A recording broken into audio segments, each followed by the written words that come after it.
Putri N langsung cemberut usai ditanya perihal Arya Saloka. Putri N cemberut ditanya tentang suaminya, Arya Saloka. Rumah tangga Arya Saloka dan Putri N memang diisukan meretak sejak lama.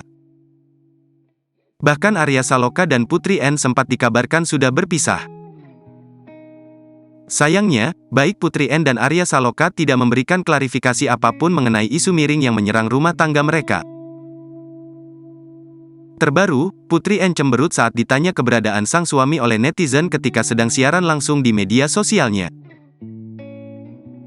Dalam video yang beredar luas, Putri N terlihat sedang merapikan poni dan rambutnya.